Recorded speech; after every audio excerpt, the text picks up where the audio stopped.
said that. Last we left off, you have been journeying through the Netherdeep. You have been exploring and seeking out things, where you come across visions and images of the Apotheon's past, a fabled hero known as Elixion, known for saving a great many people, but also fighting in the calamity, a great tragedy that happened a little over 200 years ago.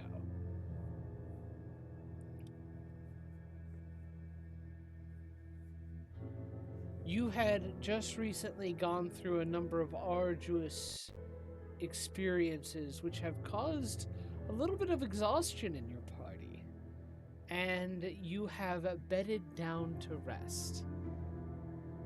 You managed to get yourselves back to some semblance of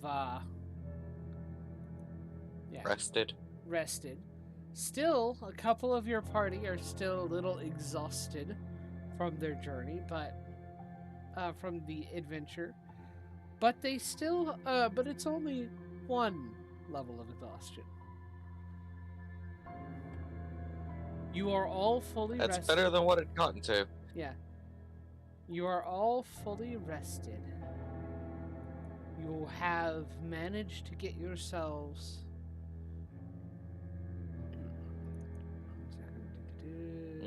Yeah. You are all fully rested. You have managed to get all your resources back. And now it is the matter of figuring out what to do with this spear that's sticking out of the ground in this cavern. It's amongst a pile of bones, and it looks like a replica of Elixion's spear, based off of the statues and images you've seen so far of him, and the visions as well. Right. Last time I touched anything to do with this crap, I got corrupted. Yes.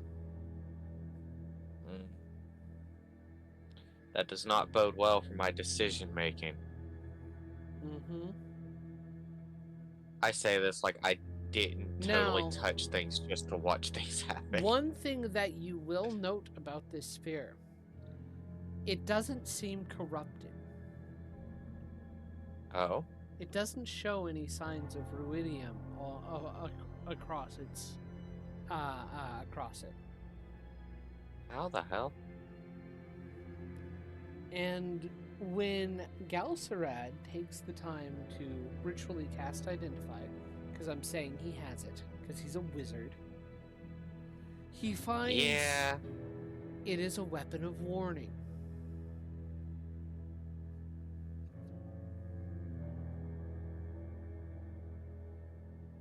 Like my scimitar. Yes. Okay.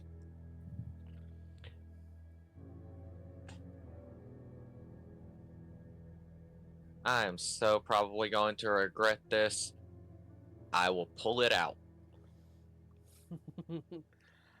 A loud growl reverberates throughout the cavern. As the sound fades, a soft melodic voice says, "You shouldn't have done that." The voice comes from a translucent pale figure of a child who appears to have materialized out of nowhere. Give me a moment. Da-da-da.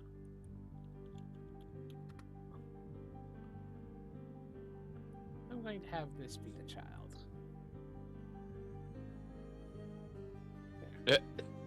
That works. Floating next to him is a slender sculpture of a man. Let me actually pull him right here. That's where he is. Is a slender sculpture of a man carved out of ruidium and bearing a solemn expression. "I am Theonathoph," he says says the ghostly boy. He points to the ruidium golem. This is Elixion the Hunter. It has come to destroy you. And let me actually present you with the token.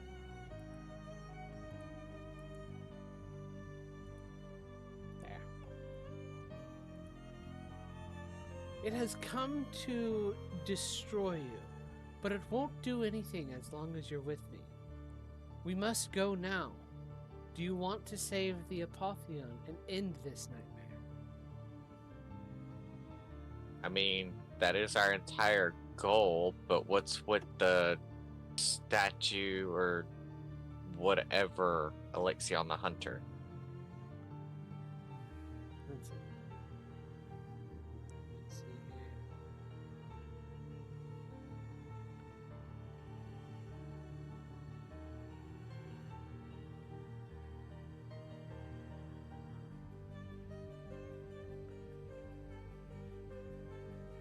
Let's see here.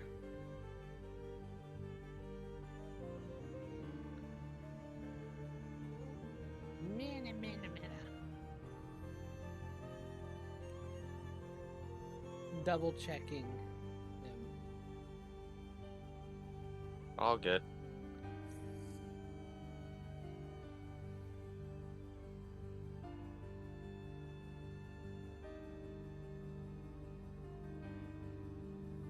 And what was your question again? What is with Elixion the Hunter?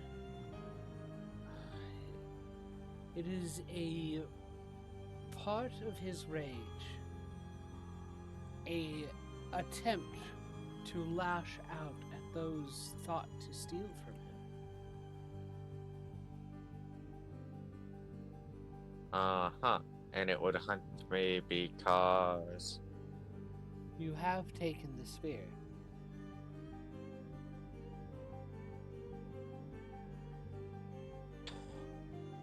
Alright. Let's get out of here. Mainly because I don't know if an aspect of rage is even killable.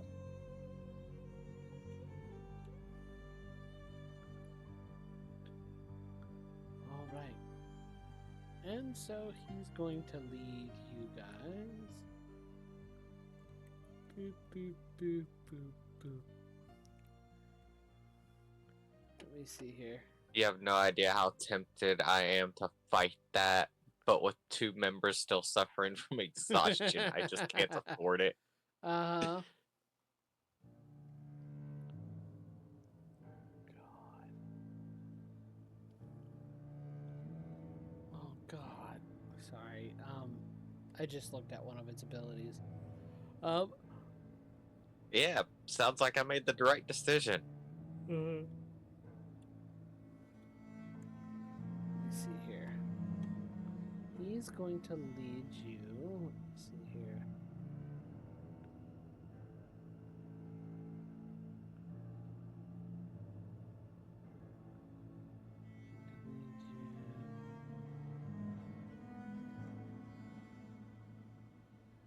So,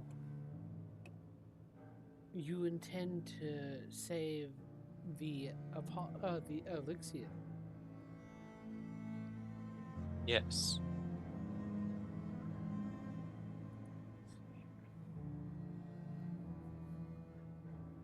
What do you think of him so far? What do you mean? Of the visions you've seen? What is your opinion of the Apotheon? That people are very prejudiced and superstitious over the dumbest things. Leading you to the next room. Floating 20 feet above the floor in the middle of this chamber, rotating slowly on a slightly tilted vertical axis, is a ruidium sphere, pockmarked with crater-like indentations. The moon-like sphere is not quite 50 feet in diameter.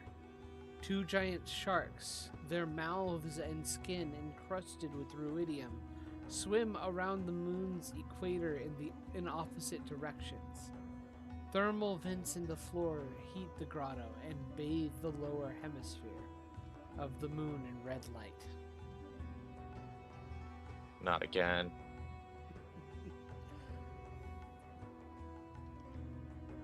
You really like these sharks. The book likes these sharks.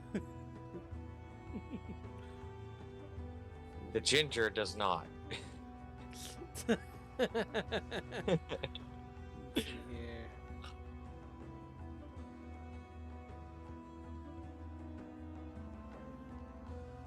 Okay.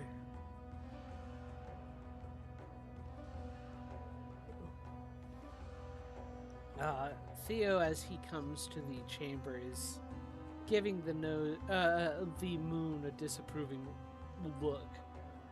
Ruidius was the one enemy Elixian could never face, yet the one he hated the most.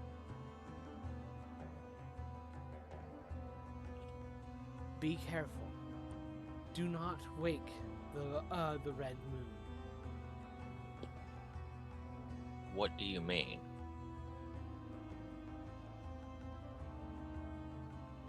If we move too fast, the moon will awaken.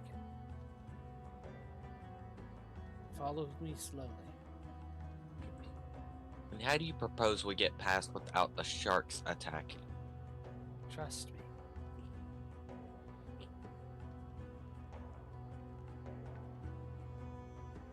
I still say this is a bad idea. Mm-hmm. Do you trust him?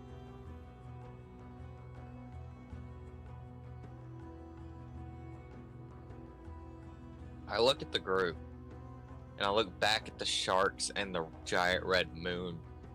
Kind of sigh. Be ready to retreat if we have to. And I'll trust him, or I'll follow him. Mm-hmm. I will be careful to match his pace. Okay. He moves only about 15 feet per round. So. Okay. So just half speed. Yeah. And he avoids the moon entirely. Now, I'm going to say that the rest of the party can avoid the moon as well. They are following in a direct line. And you find as you pass by and don't touch the moon, you are able to avoid it entirely. Let's see here. And nothing happens. Let's see here.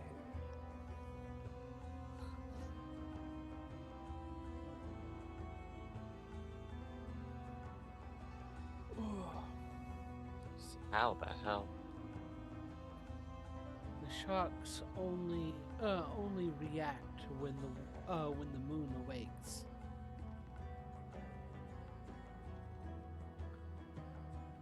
Who are you? My name is Theo.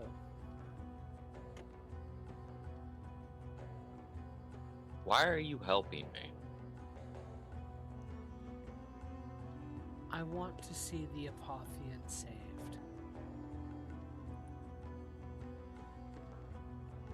Uh-huh. Why do you want to save the Apotheon?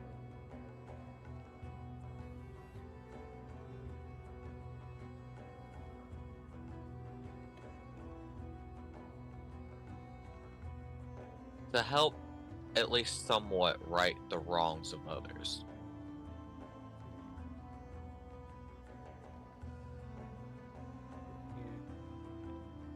Let me double check the previous room.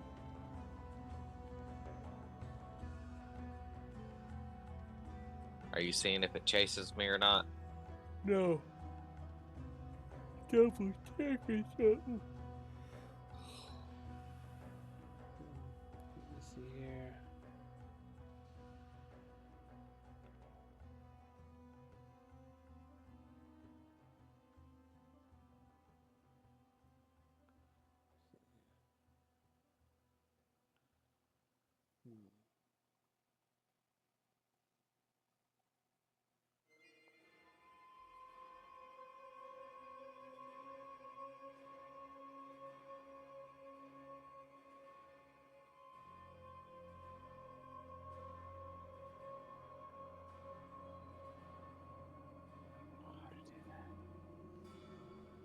But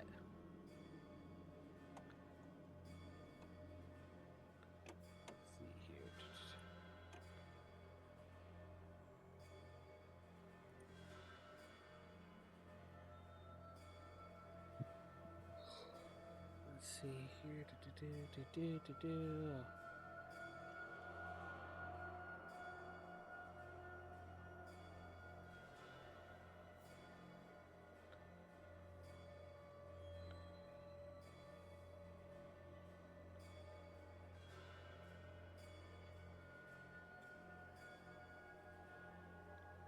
I see. Okay, cool. I just wanted to double check my stuff.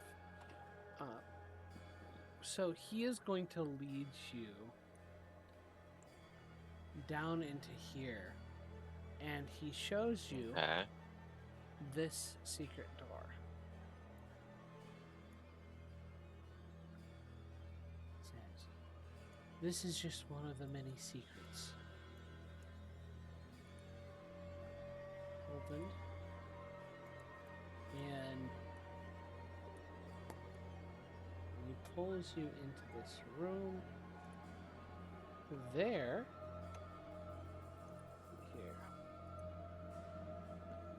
Thermal vents in the floor heat and illuminate this 30-foot high oblong cavern. The ruidium veined walls expand and contract in regular pulses, like the beating of a heart. A ruidium archway in the far wall leads to a darker chamber.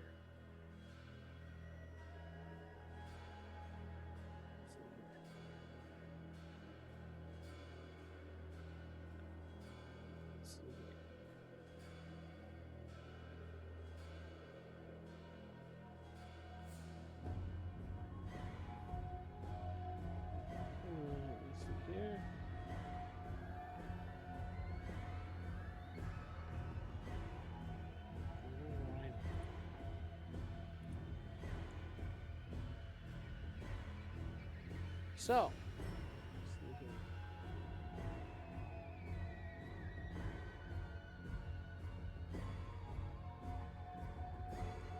in the next room, you see that the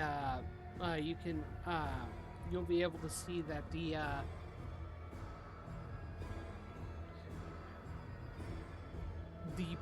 room is devoid of thermal vents, and the water looks like it is no longer heated. Whatever. The water in this area, in the next area, is cold and dark. A few tendrils of ruidium cling to the walls around the archway. Within the darkness, you see a small, pale light hovering 6 feet above the ground in a crevice to the north. Oh, wait. Gosh darn it. Oh, well. What? You weren't supposed to actually know that until you entered the room. Well, I haven't entered the room yet, no, so you haven't. Give me a minute. So, as soon as you pass through the arc... Yeah, it's a good thing I wasn't listening because of the dog anyway. So something through the arc. Yeah. Yes. As soon as you passed through the archway that leads into this room, let me see here.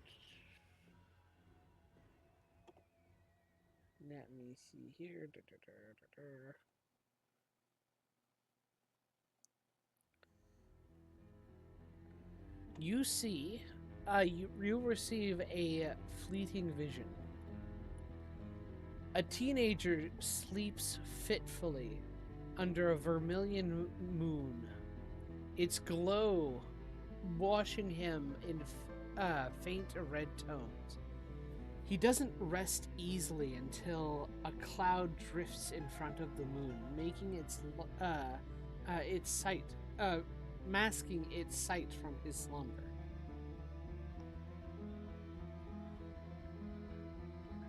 Repeat that? Yeah. You see a teenager sleeping fitfully under a vermilion moon, its glow washing him in faint red tones. He doesn't rest easily until a cloud drifts in front of the moon, masking its sight from his slumber. Huh. Basically, TLDR, he's not sleeping well. A cloud goes over the moon, and he's able to sleep better. Weird. And that's what I'm seeing in this room, or am I in another vision? It's a fleeting vision. Okay. Let's see. As you enter the room, though, this pit is devoid of thermal vents, and the water here is cold and dark. A few tendrils of ruidium cling to the walls around the archway. Within the darkness, you see a small pale light hovering 6 feet above the ground in a crevice to the north.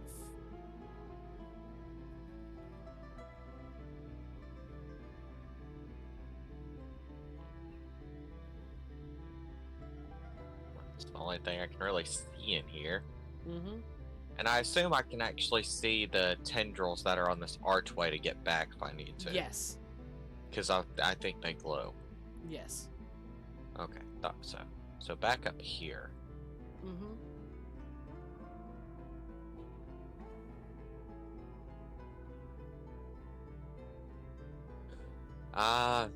Do I see anything around the light, or is it just the light?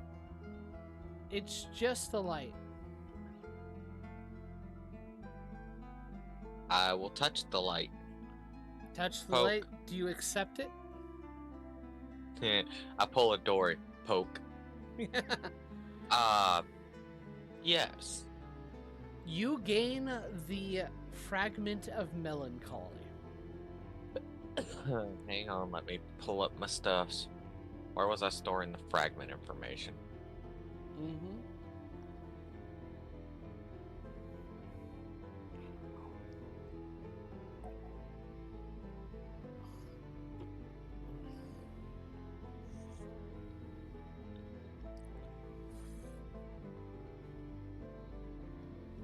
Okay, I put it in my inventory. Mm-hmm. Don't know why I didn't put it under features or traits, but okay. Yeah. Alright. This was the fragment of what? Melancholy.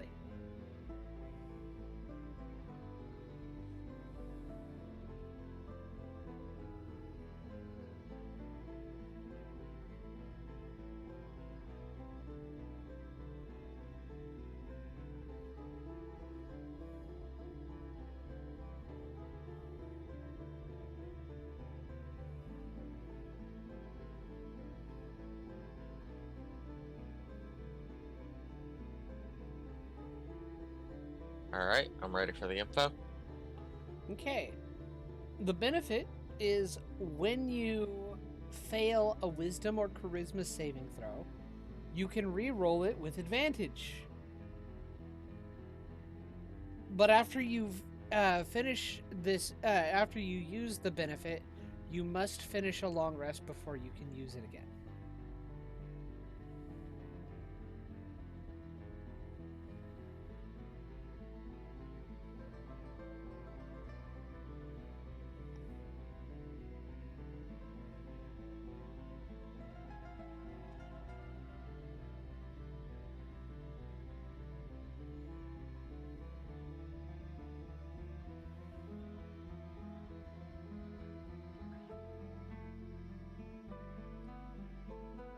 Ready for the drawback?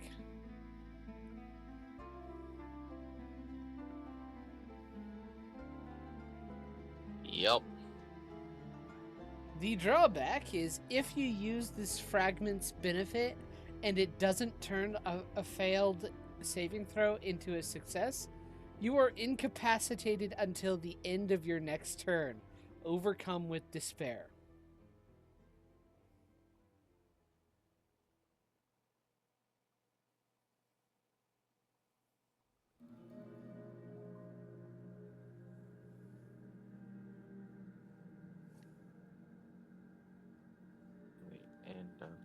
Your next turn, correct? Yeah. So you basically lose 2 turns. Yeah. Unless it happened on somebody else's turn. So potential. Yeah, potential 2 turns. Yeah. Alright, cool. I did not list that under anything, so You cannot right where it should. take in any more fragments of suffering. I've got 3 of them. You've got 3 of them, and if you find any more, you'll have to have members of your party, the NPCs in your party, take them. What if I'd rather have one of those as opposed to one of the ones I'm carrying? You can switch them out between each other. But interesting. Let me see here. Everybody would have joined you. Uh-huh. And after you touch the light and accept it into yourself, up from the sandy depths, up from the sand, 3 Chul appear. I need you. I'm gonna need you to roll a initiative with disadvantage, my friend. Excuse you. Excuse me? Were they within 30 feet of me at any given time? Or did they just spawn in, like teleportation? Actually, never mind. You would not have disadvantage because your weapon of warning. You're right. My bad. I forgot. You're good. I'm just teasing you, John. Everybody else does, which means everybody else gets a straight roll. That's fine. Let me check what my initiative roller is. Okay, +4 /R 3d20. Keep H1 +4. Let me go ahead and copy that formula so I ain't got to do that later. That is so useful. How did I roll double 8s? That's hilarious. Ironically, my initiative doesn't change. Why did they... Oh, you rolled. Okay. I was so confused. That's okay, weird. Let's see here. Okay, well, I guess they rolled a 7. AO gets +5. You know, I do find it interesting that,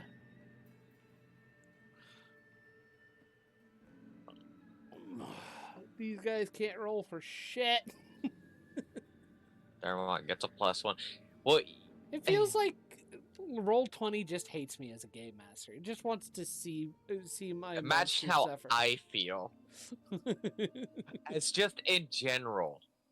Because almost any time I'm trying to do anything and it's something important, like I need to attack or I need to investigate, and I will roll consistently low, except for like one random, hey, this was above 10, now back to your 8. It will be funny if Roll20 releases a, hey, sorry guys, our dice roller thing was fucked. And yeah, we've just beaten it, improved it. I would be so angry. You would think that they couldn't mess it up, though, because it's just a random number generator.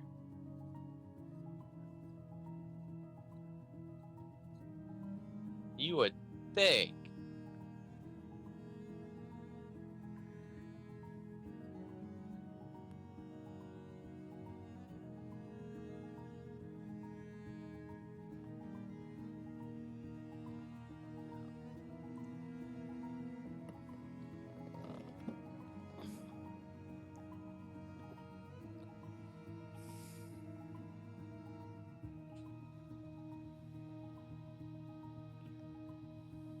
Okay.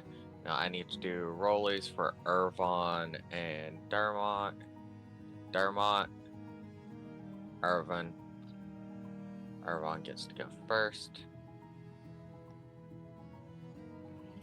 Alright, there we go. Alrighty.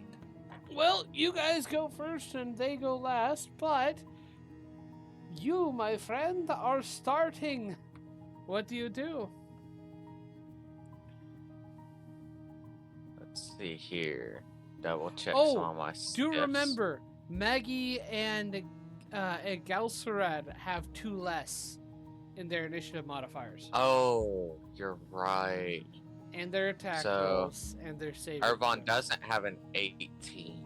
Has a 16. No, Irvon doesn't have any exhaustion. Oh. He only had 1 exhaustion. Maggie and who? Oh, Maggie and Galcerad. Galcerad. Okay. Okay, so Galcerad is 15, and Maggie is 11. Alright, I've corrected it. Cool. Thank you for the reminder. I had completely forgotten. From the sounds Anyways, of 5, 10, 15, 20, 25, 30. it, nothing changed. Yeah. Yeah, nothing changed at all.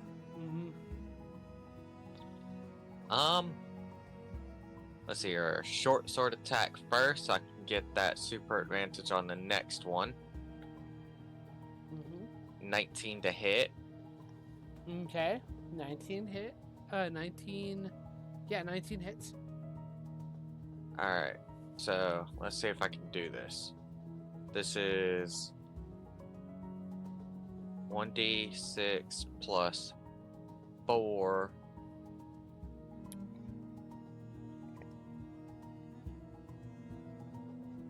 How do I add the other 2d6s separately?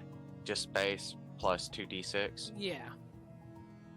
Plus 2d6. Psychic. Hey, it did it. Aw. Oh, wow. That's pathetic. So, okay. Anyways, I get super advantage as I swing with my weapon of warning.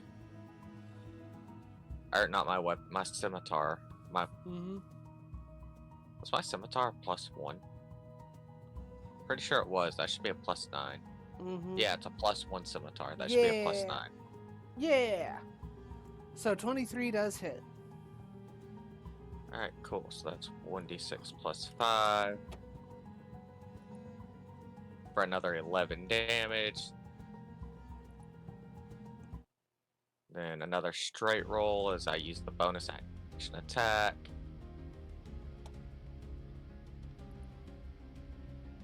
Do I do it? That's a natural 20.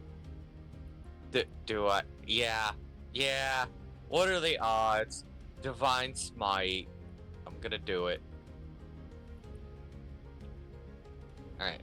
So that's Flash R 2d6 plus 4 plus 4d6 psychic plus how many d8s is this at the first level? I've forgotten. It is 2d8. Okay, so that's 4d8. Unless you're fighting like either fiends or undead, and then it's 3d8, I think. But these are that's what it says. These are not fiend or undead, so. As far as I can tell, they're not. So it's 2d6 plus 4, and then 4d6 psychic, and then 4d8 radiant. Hit him where it hurts. Oh, and she does. She pumped out 42 damage on top of the 22 I've already done for a staggering 74 damage. Or 76 damage. I'm sorry, I was off by 2. 76 damage? 76 damage in one turn, and I'm not done. Yeah. Slash R3, they're bloodied. 20. Keep highest 1 plus, because weapon of warning 9 to hit. We'll get it right. Is this your bonus action attack? No. So you attack with a short sword. scimitar, short sworded with the bonus action, and because the scimitar weapon mastery, I get 2 attacks with it on a turn. So this is the second scimitar attack. Okay, cool.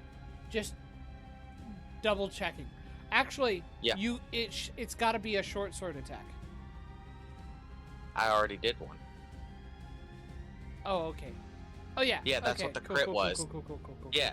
So it's a cycle. Short sword, scimitar, short sword, and then scimitar a 4th time. Yeah. Yeah, this is the 4th attack. I got it. Yeah, you're good. It hits. Oops. Yeah, that definitely hits, but I bludgeoned that pretty good. Anyway. Still. 1d6 plus 5. For another 6 damage. Well, I mean, it's looking hurt after that. Those flurry of blows. And that was definitely a flurry for the ages. Uh-huh.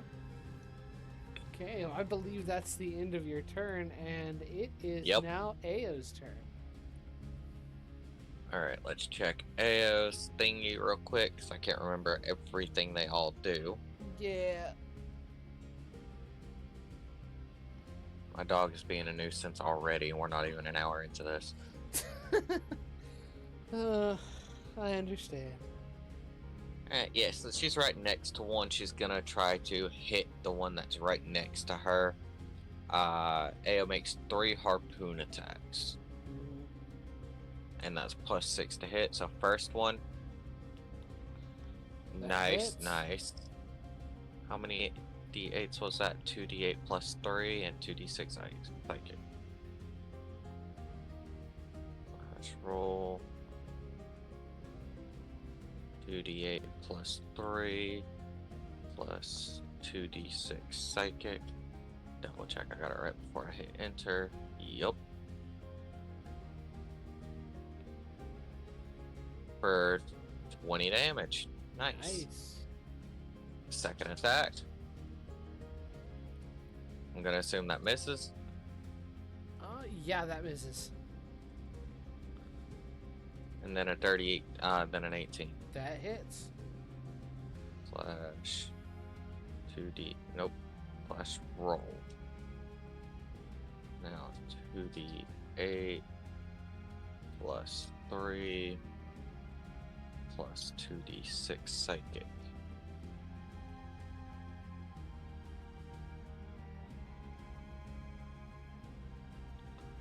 Nice. For another 19 damage. Not bad. Those are her 3 attacks. Hang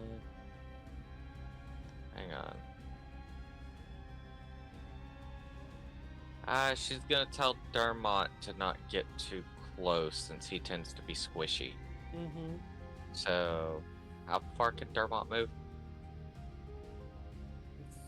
Up to its speed. Yeah, it's up to its speed. Double check, but I think Dermot's 30 feet right now. Yeah. Yep. Yeah, swim of 30 foot. So 5, 10, 15, 20. And he's not gonna want to get too close to the other ones. He's gonna stay here. Okay. And that'll be her turn. Irvon is next. Let's see here. What can Irvon do?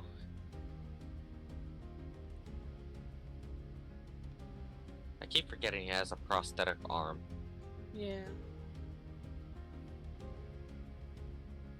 Let's see here. We'll start with his dagger attack, which is a +8 to hit on the one that I've been beating up. Mm-hmm. So he's close to that. That misses. Your poison damage is already useless more than half the time. You can't even hit with the damn thing. I'm right. Yeah, you're right. Now it's 2 attacks with the short sword. Mm-hmm. That one hits. Yeah. So that is 1d6 plus 5 and 2d6. So roll 1d6 plus 5 plus 2d6. Oh, I did it all as 1d6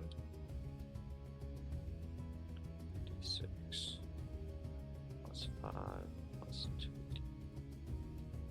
There we go.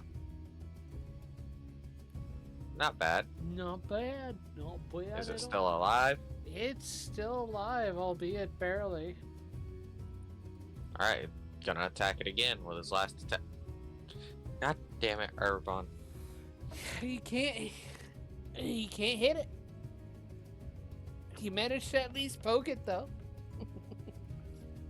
Alright, next up is Maggie.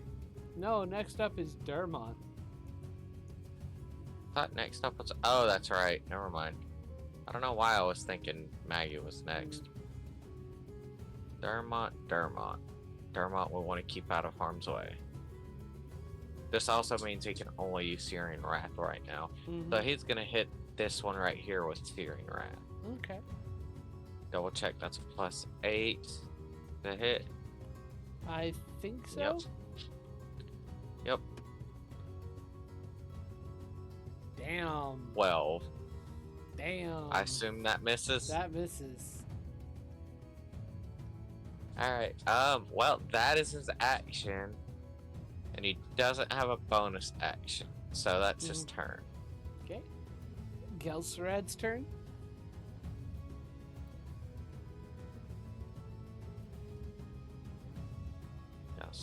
Gelsorad, what can you do? Can't really do his fireball thing unless he hits all of you. I mean... I didn't ask how big the room was, John. There's no eye in team, but there's 6 eyes, and fuck it. I don't care how big the room is, I cast fireball!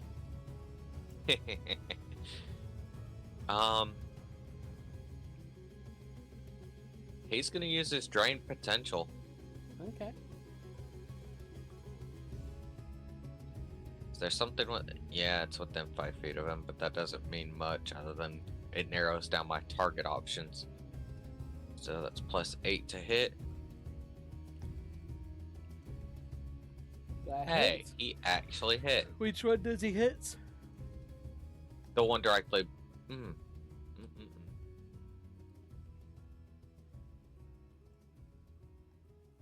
You know what? It'll be the one directly below him. Okay. Because that's 4d8, and I don't want to waste that on one that's almost dead. Okay. Is it 4d8 or 4d10? Did I miss drain potential? It's 4d10. I was looking at the wrong person's thingy. Hang on. My bad. It's okay.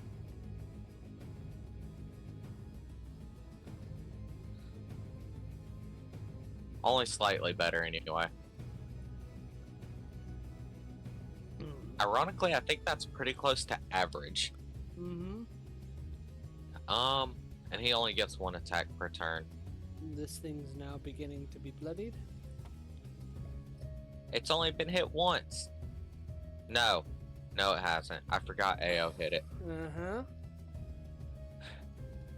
Alright, that's Galsarad's turn. And now it's Maggie's turn.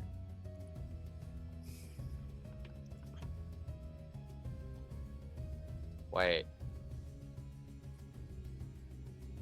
Yeah, that should have been a +6, not a +8 to hit. Not that it matters much, but I've got to try to keep that in mind. Yeah. She's gonna make an attack at the one closest to her. Yeah. With her axe. That misses. I believe She's gonna she use has her a second second attack. Yep. That hits. That one doesn't miss.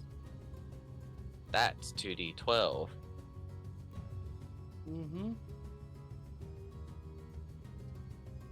What was her modifier again? +5? Yeah.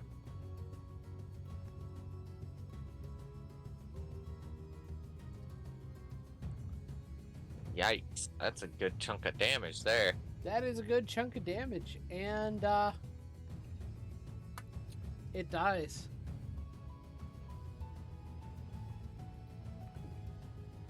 So, God bless bless. you. Is that your turn? Thank is that you. her turn? How? Let's see here. 5, 10, 15, 20, 25. That'll be her turn. Okay. So, the one closest to Maggie is going to try and hit her when They're both closest to Maggie. the one on the south end of Maggie is going to try and hit her with his pincer. That misses. Miss. He's going to do it again.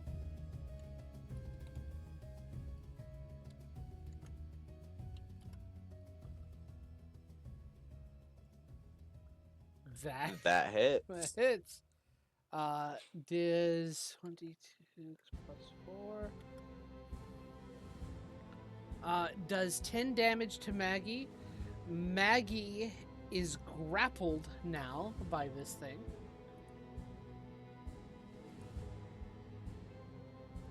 Alright, let me add a grapple thing. Oh, not bloody. Anyway, and now it's going to use its tentacles. Ew. Oh, Maggie needs to make a Constitution saving throw. As it tries to slather her with his, pierce her skin with its tentacles.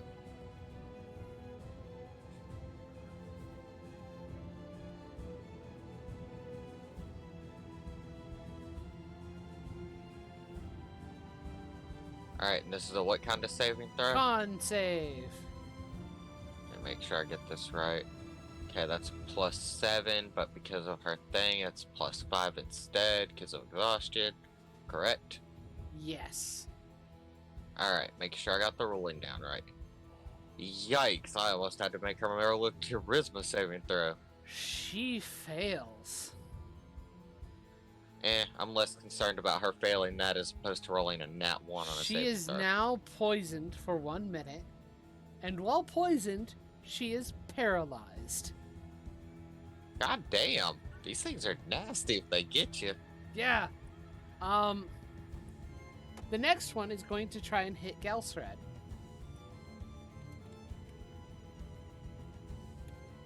I feel like you're targeting specifically them.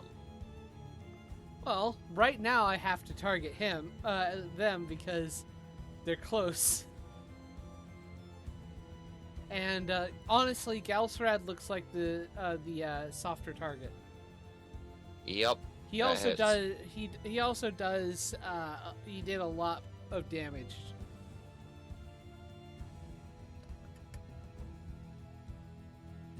That is 15 damage to Galsrad. Nice. And he needs to make another. He also needs to make a con save. Yikes. As it hits with the tentacles. 15. He saves. Damn. That's And- kind of surprising, not gonna lie. Oh, right, let me grapple him.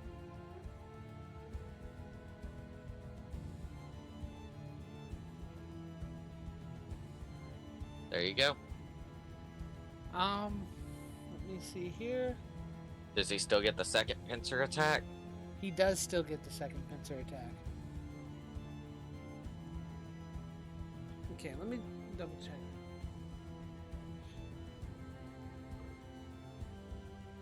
Okay, it's going to also attack Ao.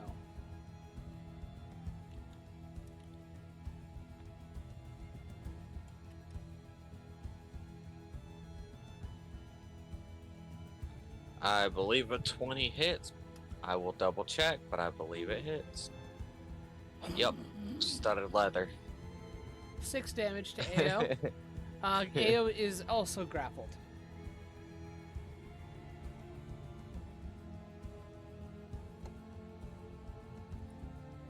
It is now your turn. That's not what I wanted to do. So, 5, 10, 15, and short sword attack first. 16 to hit. 16 to hit. 16 just hits. Nice.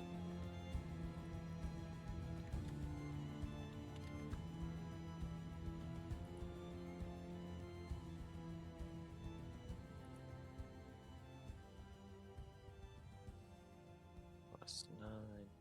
Alright, second attack with the scimitar, the +1 scimitar warning at super advantage.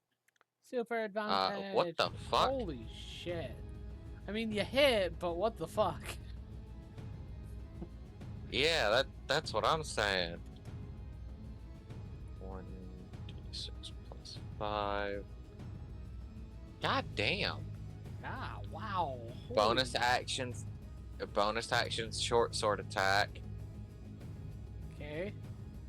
You hit. I don't know what it was doing there. 1d6 plus 4 plus 2d6. 15 damage. How do you want to kill this one?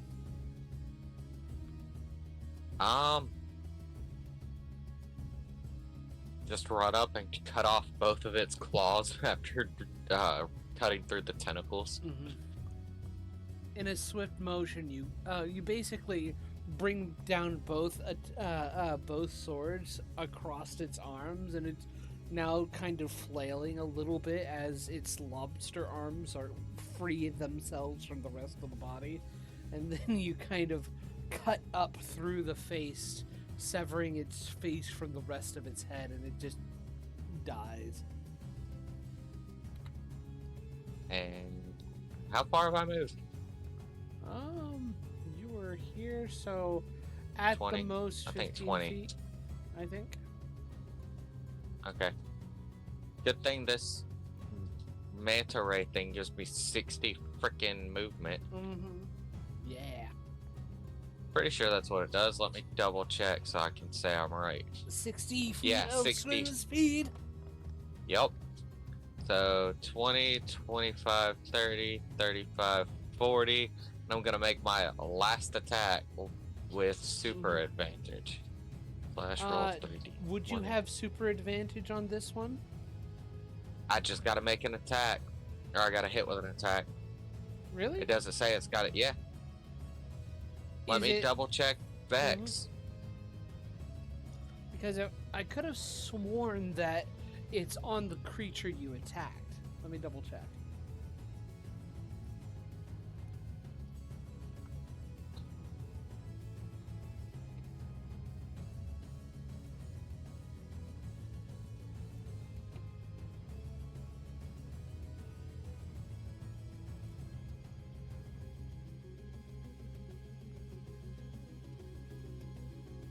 That is not what I'm looking for. I just need Vex.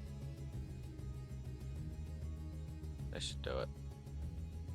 Load, damn you. Okay.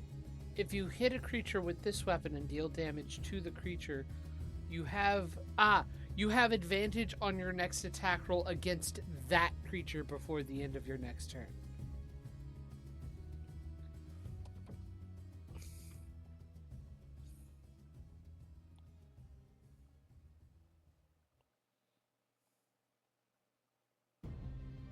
Okay. This is the 2024 roll, right? Yeah. Okay. Okay, so I do not have super advantage. No, you do not have super advantage on this one. That's fine too. Well, you still hit.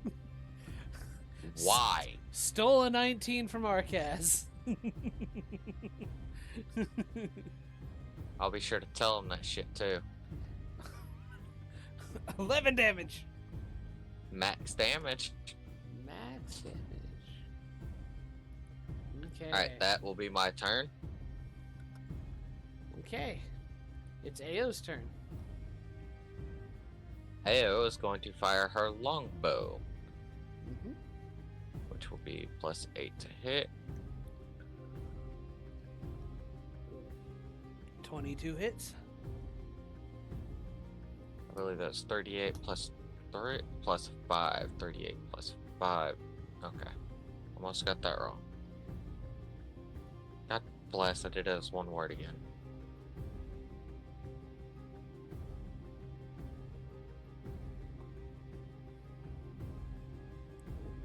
Nice. 17 damage. Do it again.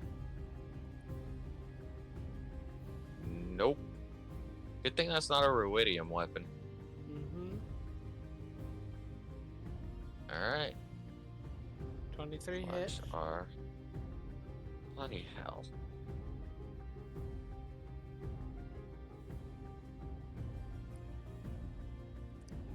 That's not what I want to type. 2d8 plus 5. No, 3d8, not 2. Alright, so she hits it for another 24 damage. Nice. Now that's some solid damage. It is now beginning to look bloodied. It's Irvon's turn. Irvon is 5, 10, 15, 20, 30. I think Irvon only gets 30 swim speed. Oh no, he gets 40. Mm-hmm. Alright, cool. Outlier. Let's see here. First up, I'll do the dagger, which is a +8 to hit. Mm-hmm. 17. 17. Nice. Unfortunately, this thing is immune to poison damage. So you're just proving me right. Yes. Hey, just think of these NPCs as fighting against a party of adventurers. They're losers. Next is the Ruidium short sword attack, which hits. Okay. What was his modifier with that short sword again? +5. No.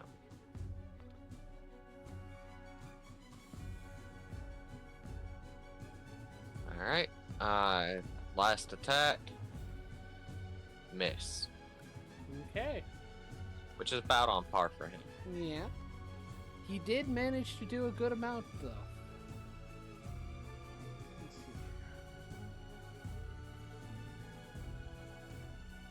He almost rolled a nat 1. That'd have been a saving throw there. Yeah, that would have been a saving throw. Alright, that's Irvon's turn. So next is Dermot.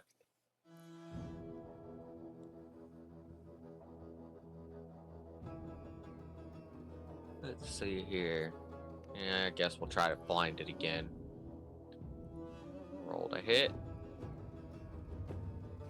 Hey, Dermot actually hit it. Yay, Dermot hit it. Syrian Wrath is 5d8. Maybe that's what I was thinking of earlier. /R 5d8. Roll. 20 with that damage. searing light of radiant damage, this thing burns away and is destroyed. Nice. I think that went pretty well. Maggie is either fully paralyzed for a minute or gets out of it within the minute. Oh, saving throws. Yeah. I'm not going to have That's you what? roll for them That's since... 9 saving throws? Yeah. At +5? Yeah. I'm gonna roll them just to see if she gets out before the minute. Mm-hmm. Careful if she rolls an at one. One. She got out Oh. of it. She got out of it. Yeah, that sounds about right, really.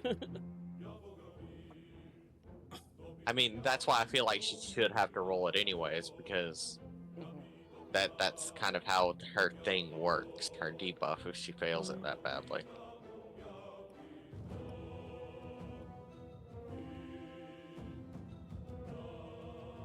Alright, that's done. So we're gonna head back this way. Okay. So, are they gone?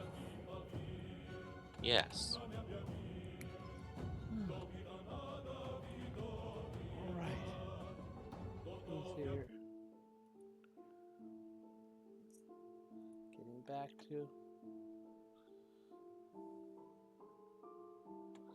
Let's see here.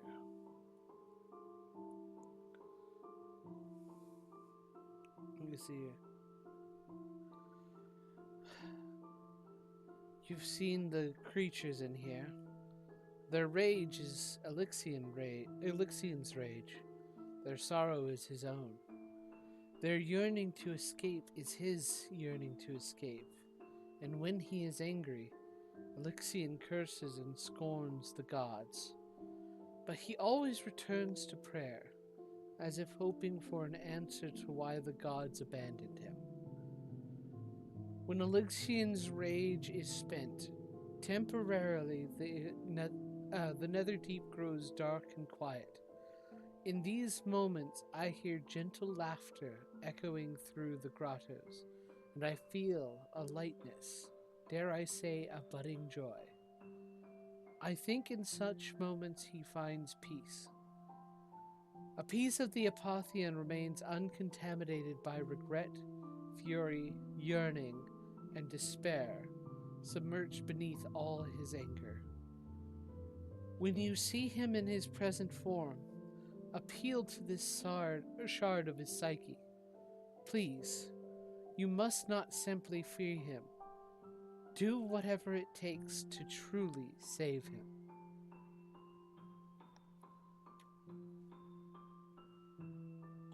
Feyre nods as she considers this.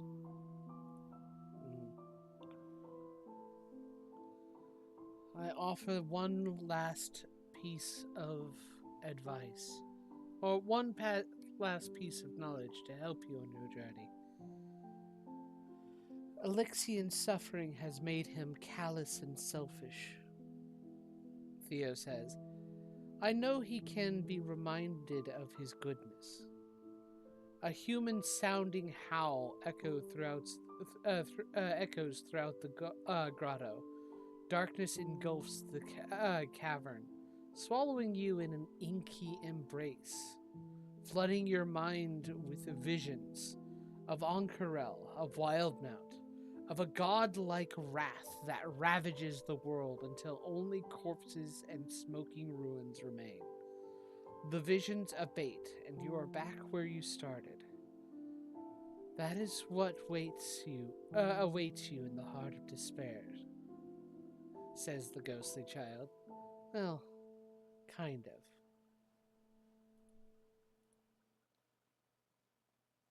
Feyre frowns. What do you mean by that?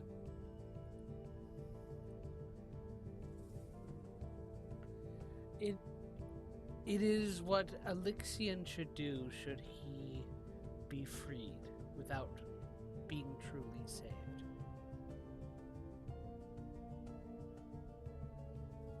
Noted.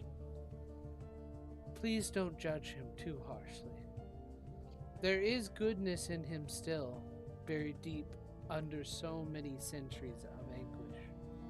And with that, he fades and is gone. I mean, from a personal standpoint, can't say I blame the guy. Yeah. Yeah. Just saying. 200 years. so.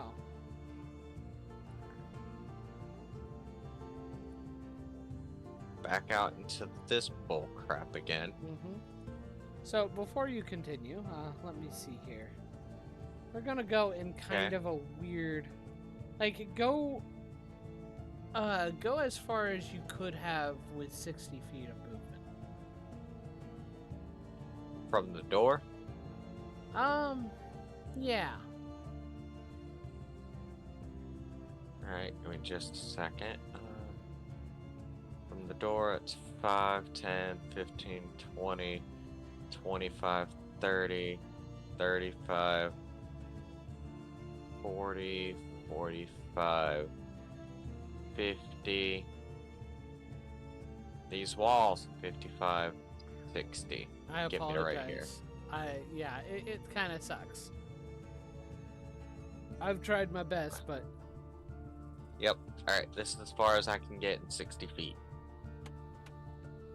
Trying to follow the proper path anyway. Yeah.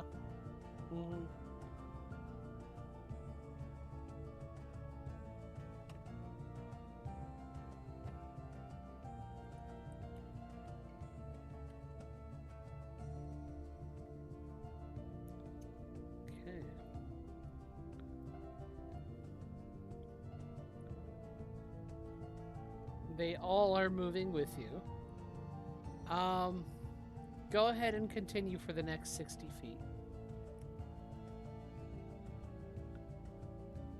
5, 10, 15, 20, 20.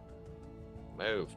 25, 30, 35, 40, 45, 50, 55, 60.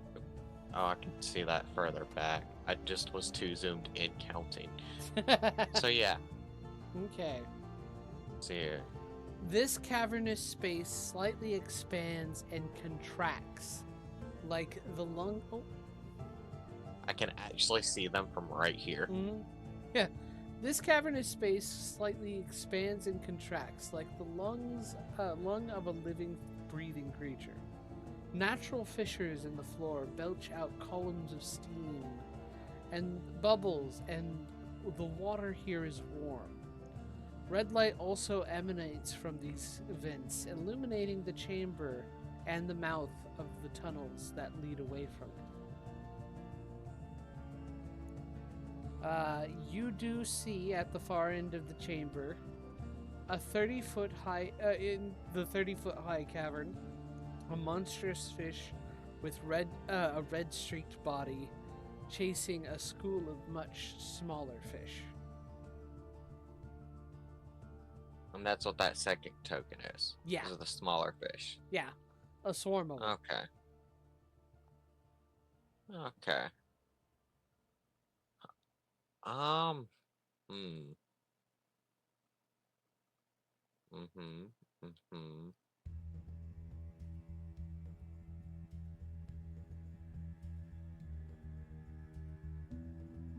didn't really... I gotta get past it. Do you want to I don't want to have to check? fight it.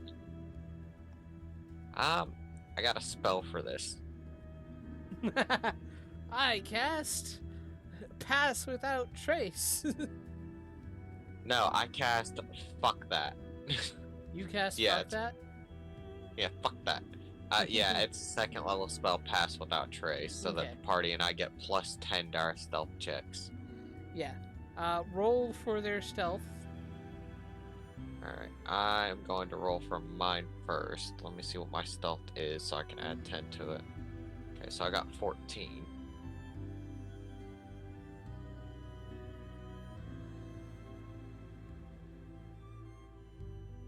Nice. It's already on Maggie, so we'll start with her.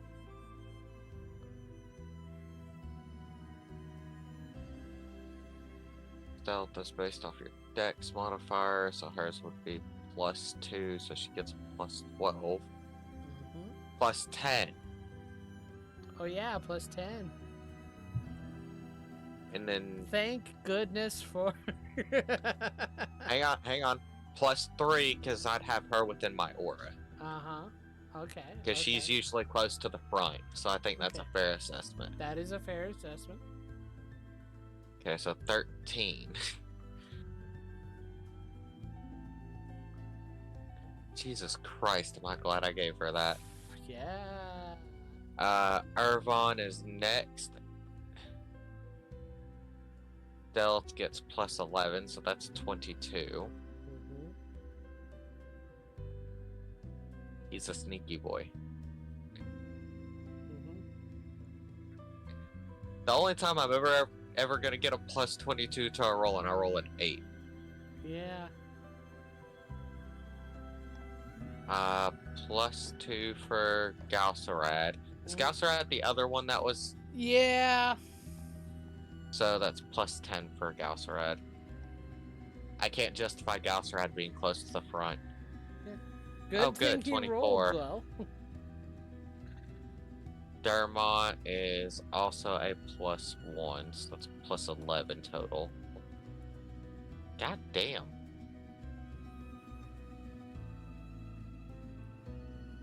And Ao is plus 5, so that's plus 15.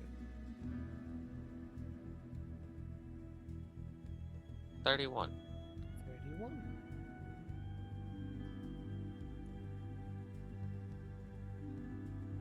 Alright. Did we stealth through alright? Yes, you did. Because I don't think anyone rolled really below a 15. Yeah, 22, 19, 17, 16 seems to be the lowest roll. Nice. Alright, gonna move to the other side of this cavern then. Okay. Wait, I've been here. The store's already open. Yes, you have been there. God damn it. Circled back around on me. You did circle back around. Alright, I cannot remember. Was there another area to search down to the south, or do I need to go back north again? It depends. There are many places here. At the moment, let me see here. The places that you have not been to, you have not figured out a way to get past the red energy wall. There are also possibly other invisible, like secret passages that you might not have found or looked through. Because at this moment you were kind of just passing through and moving through places. If you wanted to, you could try and start taking a look at things with a little bit more of a closer glance.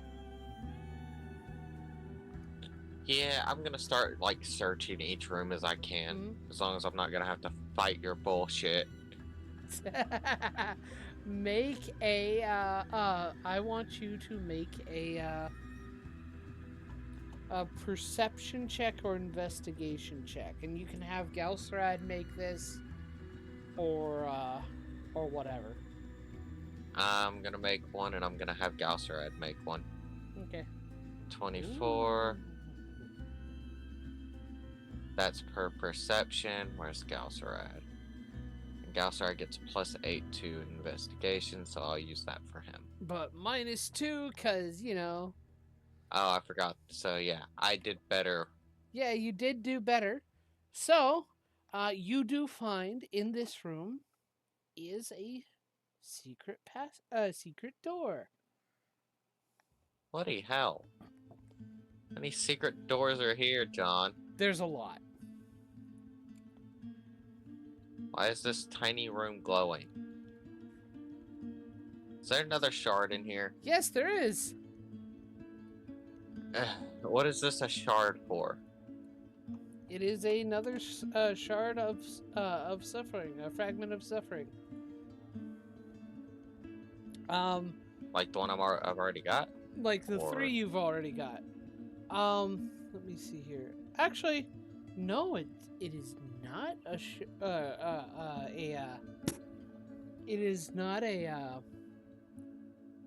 it is not a fragment of suffering. I apologize. What is it? This small cave has a 15-foot high ceiling and a sandy floor covered with tarnished gold coins.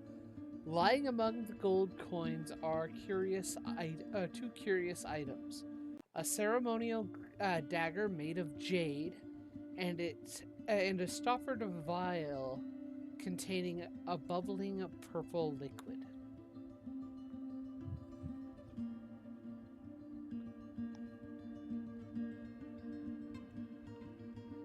Repeat what's on the pedestal again? Oh, there's no pedestal. Or the dagger and the vial with the purple bubbling liquid. Yeah. And what else? Gold coins, tarnished gold coins. Okay. I guess I'll collect them. How much gold so I can divide that real quick? You have 750 gold pieces worth. I want you to make a history check real quick. History. That's only a +2, I think. Yeah, for me that's +2.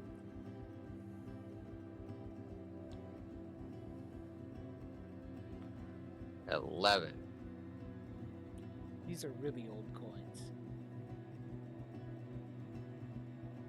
Gaussrides would be a +3 in his current state. You could have So him take a look. Nope. They're old. Gaussride just looks tired, shrugs, they're old coins. Yeah, they're old coins. Okay. So that was 750? Yeah. How many of us are there again? 6? Yeah, there's 6 of you total. That's 125 gold apiece. Mm-hmm.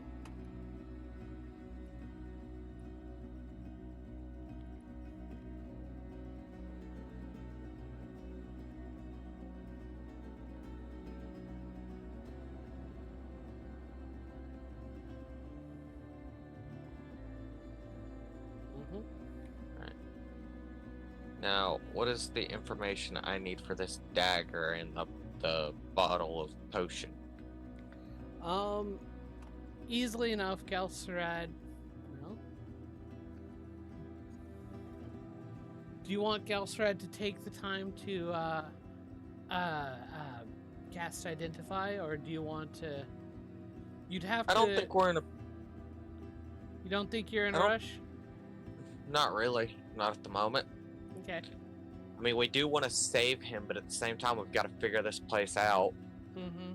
And I don't like carrying around items that I don't know what they do. Yeah. Well, in the midst, And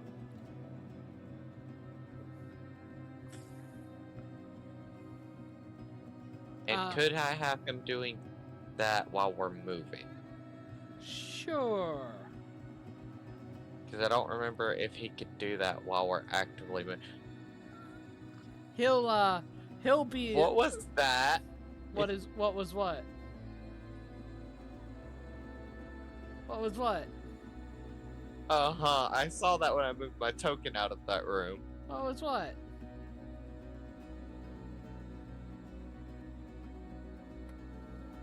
You know what? I'm gonna choose not to worry about it. You can just answer my question on whether Galceride can do this while we move or not, because I know before we couldn't do it unless we had a cart. Yeah. Well, I can say that Maggie just kind of straps him to her back as she swims. Okay, that's just a hilarious thought. Yeah. And he can use the Identify spell. Alright, let's start with the dagger real quick.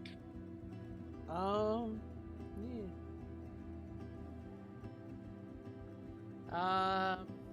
Okay. The dagger is just a jade dagger. No magic to it. Jade dagger. Yeah, its hilt and crossguards are carved to resemble two green snakes coiled around one another. It's probably worth about 250 gold pieces. Resemble two snakes. 200 or 250? 250. GP. And it's a dagger, so it's a 1d4. Mm-hmm.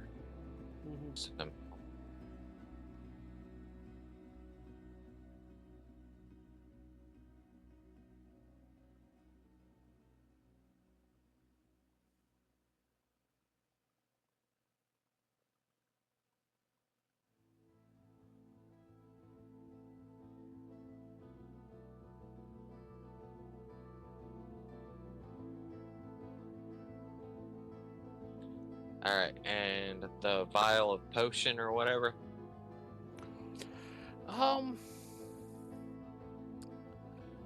The potion is a combination of two potions at once. A superior healing potion and a potion of heroism.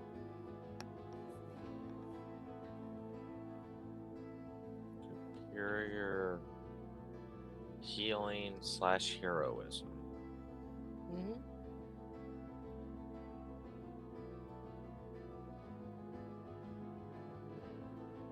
As a weird one, but okay. Mm-hmm. That's not how you spell superior. Brain, what are you doing?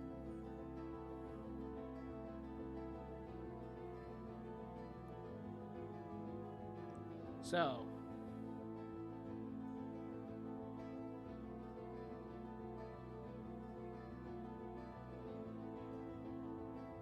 But yeah, as you are moving, he is doing this. And he will stop whenever he needs to help out. But, what do you do? Where do you go now?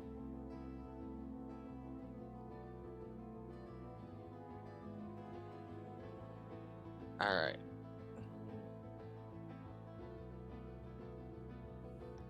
Oh god, we're back at this room. I forgot about that. More like I didn't want to know, because I'm not going that way right now. Fuck that. Okay. I can see it. 10, 15, 20. Yeah, I could see it, and I got within 30 feet of it, so I was aware of it. You're aware of it. Go ahead and roll initiative, because it's coming after you. Yep, that was a thing that was going to happen. Could I have had time for a bonus action cast?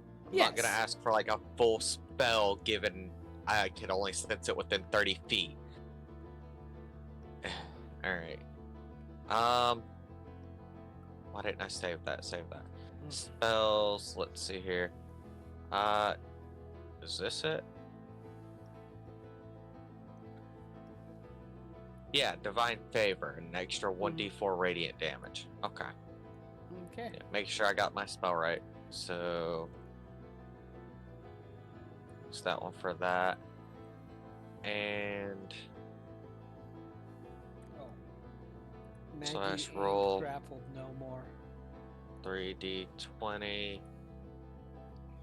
plus 4.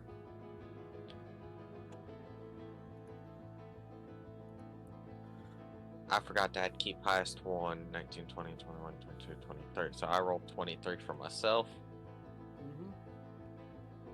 And then everyone else is at regular advantage, or do you want them to have the surprise condition? They're regular advantage. Okay. Yeah, they weren't surprised by this.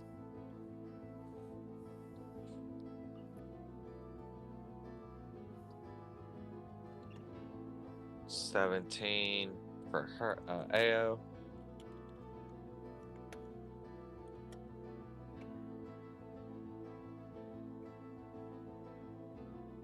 What the fuck? Are you just playing with things again? No. I accidentally pressed 9 instead of minus. What? Hey, that seems on brand for the monsters tonight. A 7! No, I think I'd prefer the 334. He has a 334 initiative. Yeah, that's called the initiative of fuck and you. Yeah. Galsrad is exhausted. -2. Yes. So that's a flat roll for him. Thank goodness he 14. had advantage. For real. Irvon is up next with a +5. Not 6.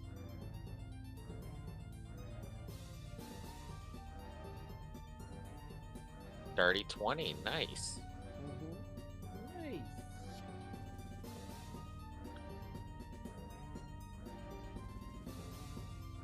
Maggie is also exhausted, so no modifier.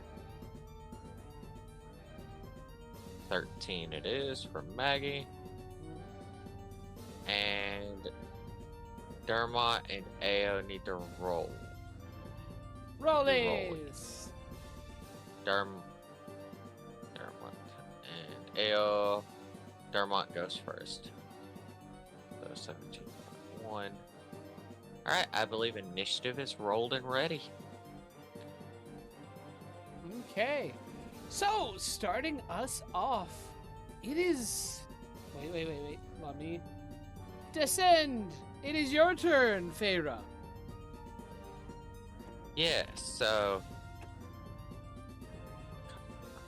First, let me double check one of my thingies. Just to make sure I... Okay, not that one.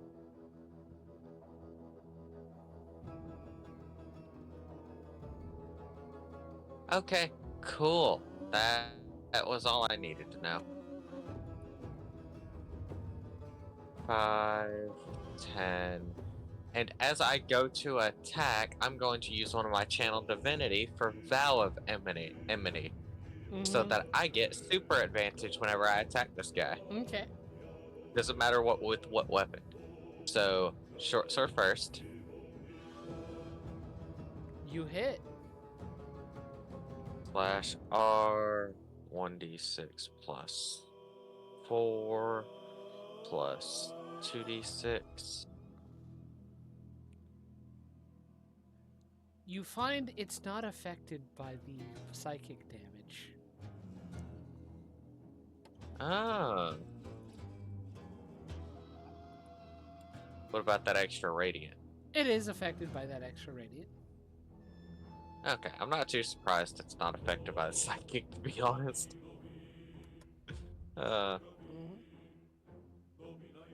Second attack. You hit. For another 10 damage. Plus another radiant.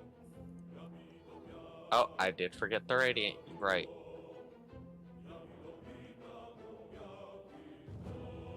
Nice. What? Nice. Why did it roll it twice? No, hold on. Scroll up. I do It rolled see the D4 Yeah, I see that. That's weird. What the fuck? It's roll 20. God damn it. It's roll 20 being roll 20. Alright, so that's Which 11 damage then. Okay. I'd rather have the 4, as you're aware, but it shows the 1 first, so yeah. Uh-huh. We're gonna go with the order on the side of the screen. I don't know what it was doing. I don't know either. Right. Roll 20 is buggy sometimes. Third attack. Still close. D6 plus 4. Plus another D4.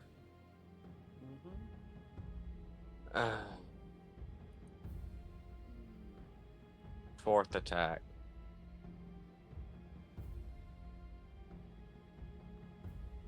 Roll the D4 first because I'm already on it. And then the D6 plus 5 for the scimitar for another 7 damage. So 7, 8, 9, 10, 16, 17, 27 damage in that turn. Okay. Hang on. 27 plus another 3. 28, 29, that's 30. Plus 39 damage that turn. Okay. Not bad. Not my best, but not bad. That will be my turn, I think, because I've used my attacks and bonus action. It is Irvan's turn. Irvan. Where's your stat sheet? Oh, yes. Let's see here. 5, 10, 20. Go ahead and just chuck a dagger at him real quick, which I believe is plus 8 to hit. Yeah.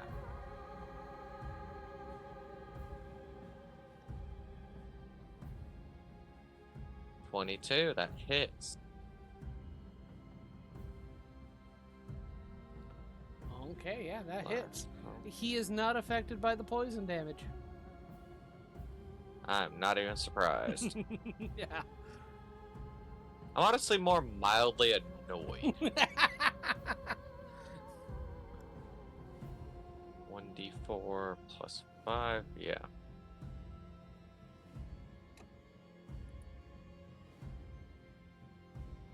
That's 7 damage. How many feet have I moved? 25? Yeah. And he's got 40 feet of movement, it's fine. Let's see here. Rewidium short sword plus 8 to hit. Okay. So he's got 2 more attacks. Oh no. That one! Charisma saving throw, my friend. If I run an attack roll made with the short sword. Okay, that's what I thought. Alright, that's a charisma save. Yeah. That's plus 6. He's within my aura. He is within your aura. Hey, what's the DC?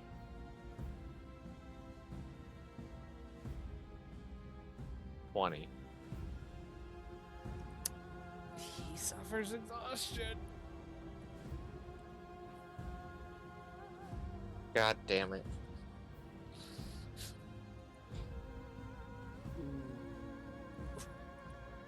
Just be aware of that. Let me rephrase that. I don't hate you. I actually quite like you. I hate this module. This module is mean. It is mean. I think Matt Mercer is just like, you know what? I want to take all the meanness I want to do to my players in the actual games and just channel it into an adventure rewrite for DMs to give to their players. Yeah, I think I'm in agreement with that. Because exhaustion is just mean. Last attack with that -2 modifier. 17. Yep, 17 just hits. Okay, so he still gets that d6 plus 5, I think, or was it 4? Yeah, plus 5. Or, I think it's 4. Yeah, it's 5. Yeah, well, 4. No, 5. You're right, yeah. It's 5. You're looking at the stat block, not me. The habits of a GM. Alright, that's his turn. Yep. Dermot is next. Out of curiosity, let me see. No. Okay, cool. Sorry, I just realized that.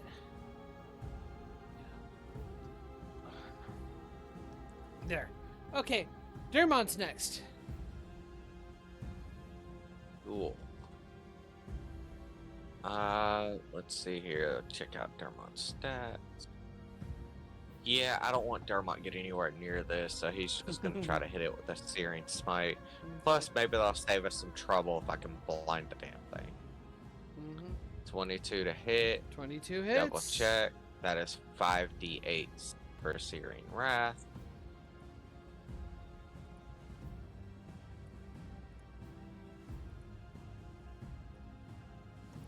actually blinds him for the round. Did he fail the saving throw? I don't Or think no, it's just, they don't get the yeah, it's saving just throw. blinded. They just get blasted and they can't see. Yep. Oh. Okay, that is Dermont's turn. So we're down to AO. We are down to AO.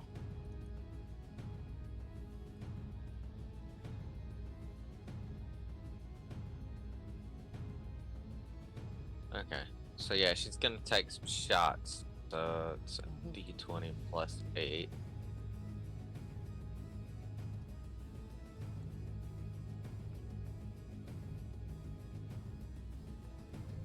That misses. I assume that misses. Wait, Second you have attack. advantage.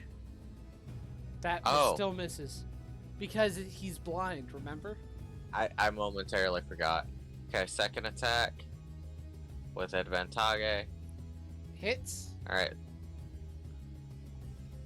Is that weapon magical perchance?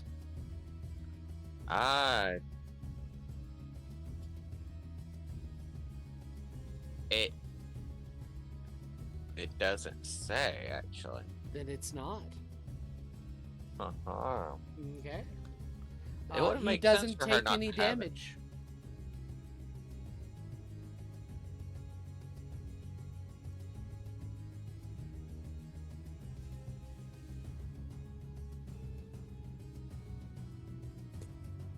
That doesn't make any sense, though.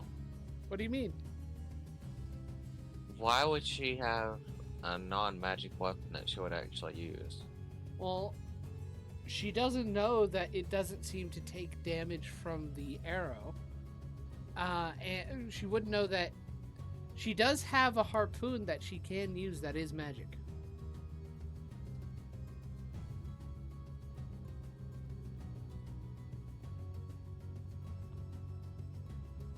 Yeah, but that requires getting in melee range. And I can't do anything. And I've already used 2 of her attacks, so I guess I'll mark her 3rd one just because she'd use it, but at least I didn't waste a crit. If I remember correctly, she could still switch out one of her bow attacks for a harpoon. She makes 3 harpoon or longbow attacks. It doesn't really... Well... Not...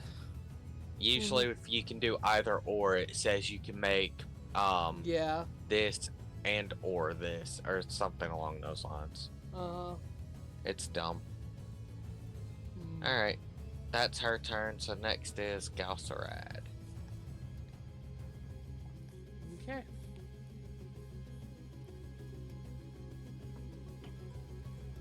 Why does your thing have to be a 30-foot radius?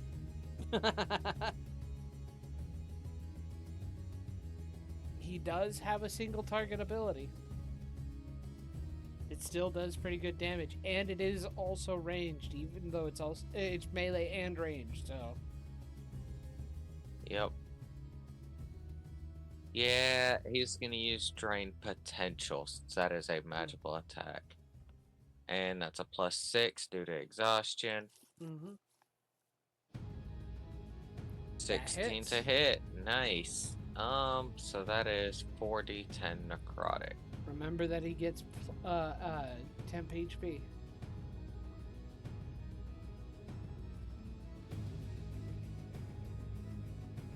$19. Not bad. And 10 temp HP. Okay. It's looking a bit bloodied. And it's now Maggie's turn.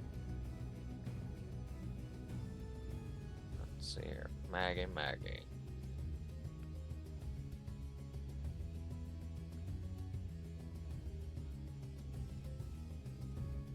5, 10, I think that was actually 15. Yeah, that's 15. I dragged her further than I intended. Alrighty, she's gonna get right in here. No, she doesn't need to get that damn close. Yeah, she'll get right in here and she can hit him and not completely obstruct it. So Great Axe is +8. It's a hit. but she's exhausted, so that's actually a +6 to hit.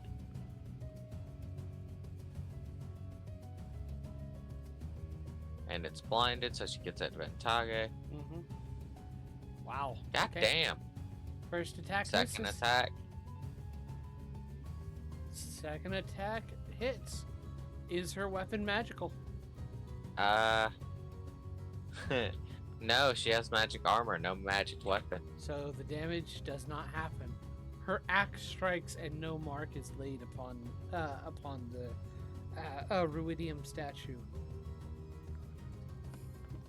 Well,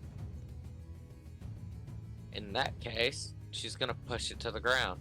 I don't want it to move back. I just want her to be able to shove it. So I need to make a strength saving throw or be knocked prone.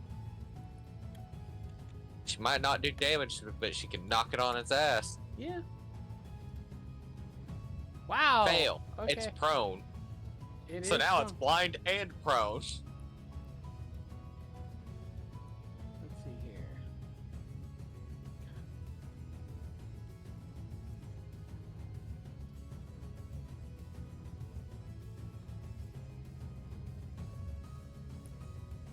I believe she only gets 2 attacks. 1 second. Yeah. Oh god.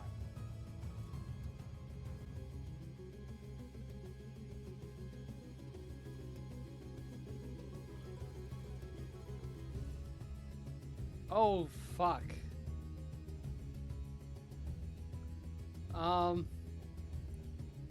My Roll20 has decided to fuck Kill up. Given the way you're reacting. Cool. That happened. What? Roll20 my operating system crashed on me. It didn't like what I was doing. Damn.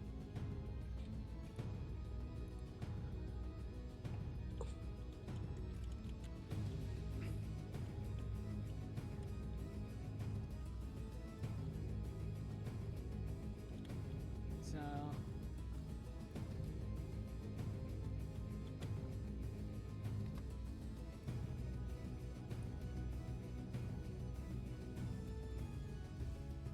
allow me the time to get back into the game and get everything back up.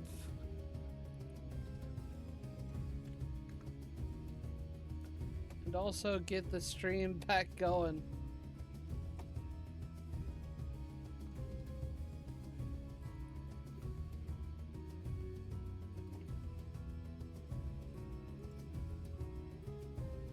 Oh god.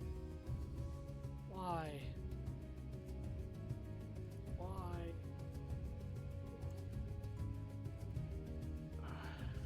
Shut up. I'm hoping to at least finish this combat. I'm sorry, 1 second. Give me a moment. You're good. I'm tired anyways. All good.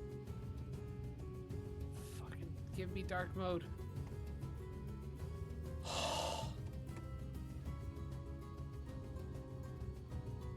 Okay. Properties. There. There. Back to the game. So. Okay, well.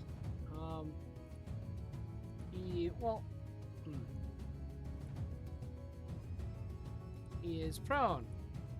Well, it gets to his turn. Does she do anything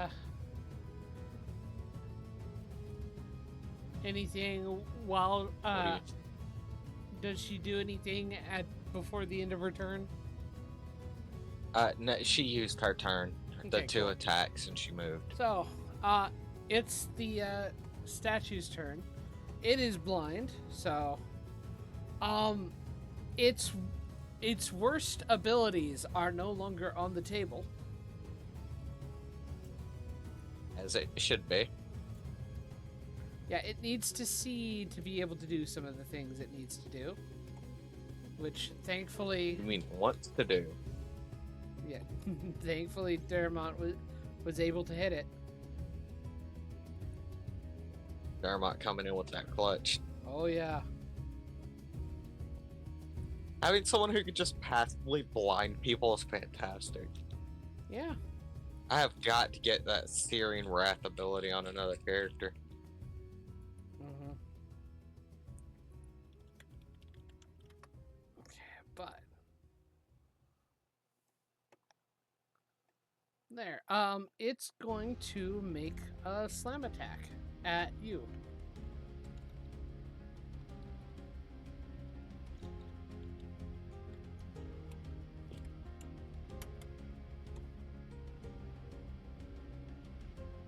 So, does an 18 hit? I think that misses.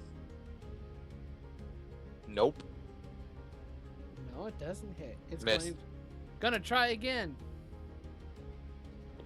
Does a 19 hit? That just hits. Okay. It does...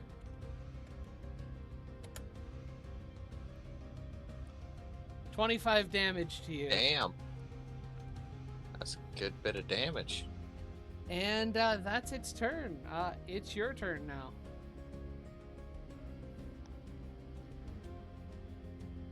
I did a good chunk of damage, actually. Uh-huh. First attack. There's a nat 1 in that.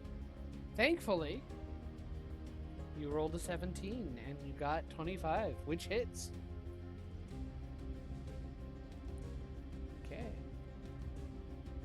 And the D4. I almost forgot it again. Add D4. Wait, I got hit. No, this isn't a concentration ability. Never mind. It's not concentration? No. Awesome! Concentration That's is what the makes bane it... of Alexander Jacobs. Well, that's what makes the spell worth it to have anyways, is that it's no longer a concentration spell. Yeah. So I can cast it, forget about it. Uh-huh. Alright. Second attack, which is with the scimitar, which is a +1 weapon. 21 hits. It is... And D4. Out of curiosity, is the +1 added to your damage? It's just a regular +1 sword. But did you include that +1 in your damage? Oh, yes I did. Okay, Whoops. good. Making sure. Yeah, I'm supposed to, ain't I? Yes, you are. Okay. Momentarily concerned I wasn't supposed to be, and I've been doing it all night. Yeah. Gonna give me a panic attack, John. I'm just kidding. Alright, that was my second attack, so this will be 3, which will be the regular short sword again. Because I like to keep an order to things. Hits. +4. Plus a D4. Nice. 10 solid damage. Alright, third... No, that was the third. So last attack with the short scimitar. So that's a +9. That hits. So that's 19 to hit, yeah. And then D4.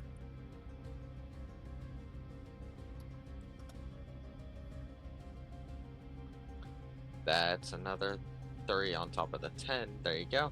Okay. That will be my turn, I think. It is Irvan's turn. When is he no longer blinded? At the end of Dermont's turn, I believe. Or at the beginning of Dermont's turn. Okay, it's Irvan's turn? Yes, it's Irvan's turn.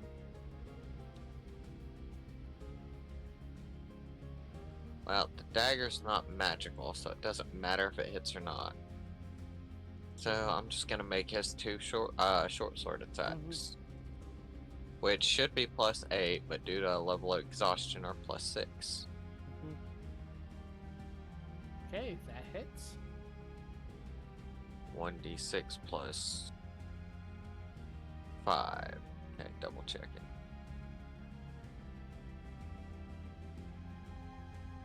Nice, solid 10 damage. Second attack. Nice. Hits. Nice. Okay. Not as much damage, but hey, putting in the work. Mm-hmm. Who's next? Dermot. Dermot is going to pop off another shot of that Searing Wrath. Hits. 30-20. That is 48. I think. My dog is hitting my hand. There we go. It is 5d8. I was incorrect. 5d8. Nice. Yeah, Dermot's is 5d8 and Gaussrad's 4d10. Mm-hmm. Okay. Nice! Dermot finishes this guy off. Alright, cool. Hopefully that's done. That is done. And, by the way, if Dermot had not blinded him, his first move would have been to cast Slow on you, Irvon, and Maggie. That would have been a smart decision. Let's be realistic. Mm-hmm. Out of this entire group, I think those are the 3 most dangerous characters. Yeah. Lord. So, do you want to go ahead and take a break? It is 9:50 at the moment. I think I'm ready to call it here for tonight. Okay. Do note, I think you level up. John? Yeah? There you are. Yeah? You said, do know, I think, and then you just, like, died. God damn. Let me see here. Yeah, you level up. Hell yeah. What caused me to level up this time? Getting a 3rd fragment of suffering. Okay, cool. I knew it was either going to be the fragment or me just beating that guy up. Alright. Alright, so I will be going to level 11. Yeah! Nice. Level 11! 11! Alright. Well, thank you. I had a fantastic time. I will do my level up and such throughout the week. I'm always happy to have your patronage. And you are one of... You and the Saturday group are great players. I'm glad you think so, given I only really knew 2 of them when this kicked off. Yeah. Anyway, well, good night, everybody. Hey, everybody, thank you for making it this far at the very least. Just want to say, hey, if you want to support my channel, it would be awesome if you liked, subscribed, commented, all that fun stuff. If you want to add a little bit of extra support on there, go to my Ko-fi channel. The link will be in the description. Right now, I don't know if the link is actually clickable or not, but I'll have the actual URL you need to go to that you can just copy and paste into the browser. But yeah, you can go to my Ko-fi page, hire me as a game master, even just like subscribe, get some little extra fun stuffs. Or, I mean, you can check out my other store and see if anything there intrigues you. Just there for a little bit of extra support. I'm trying to make sure that I can keep myself self-sufficient on this stuff, and every little bit helps. Thank you very much for watching this, and I hope to see you in the next video.